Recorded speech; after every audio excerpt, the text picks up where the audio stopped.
Hi, it's Peter Royster with the Royster Real Estate Group. And today we're going to do the first of what I hope will be many Tuesday tips for you for homeowners.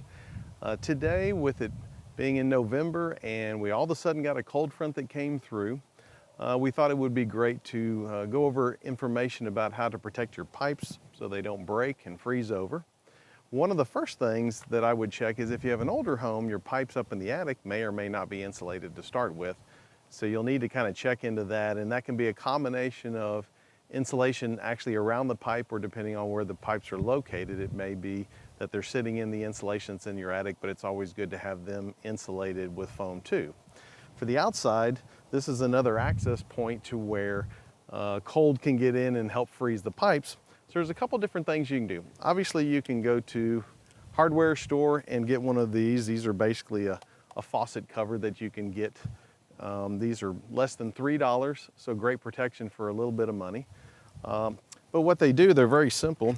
The inside of this comes with like a little ring that you just hook around where you would normally hook the hose, and you snug this up and basically tighten it up, and you're good to go.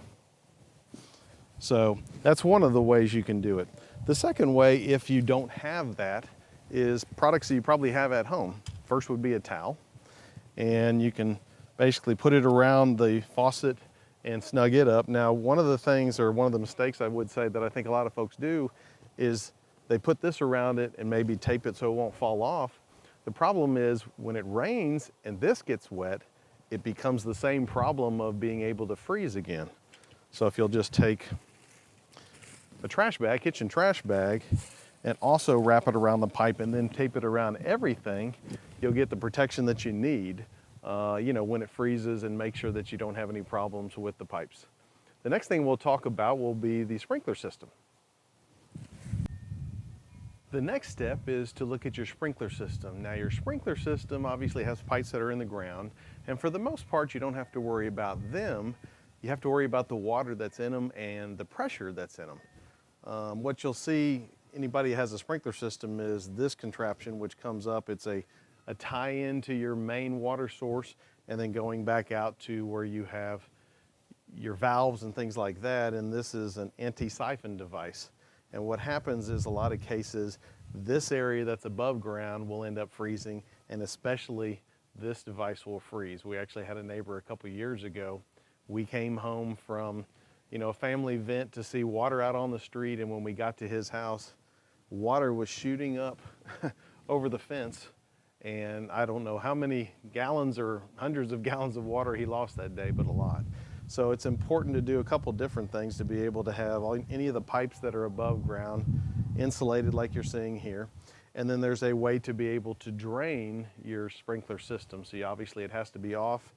There are different pressure pieces, like right here has a place where you can relieve the pressure, and you want to be able to turn your water off and make sure that that's taken care of. But there's different places where you can be able to, again, try to drain them as much as possible. If you can, I would definitely even have maybe a plumber come help you with that part if there's a concern about that. You can also make sure that this is wrapped tight with insulation and things like that. But something that we just don't think a lot about is our sprinkler system and how they can freeze and cause a lot of damage and a lot of problems there. Next, we'll go inside for one other thing that I think would be good to show you that's interior that will help. And the last part is inside. Of course, we heat our house, but if you think about it, where the pipes are that aren't within the walls that may be insulated, they're covered up by the cabinetry and stuff like that.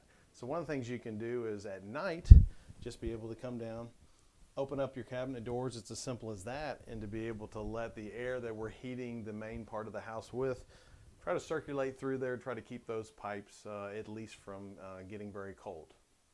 I hope you enjoy this. I hope you will come back to see other Tuesday tips that we have with the Royster Real Estate Group. And if you're thinking about making a move, I hope you will give us a call. Our number is 713-805-6247. Thanks.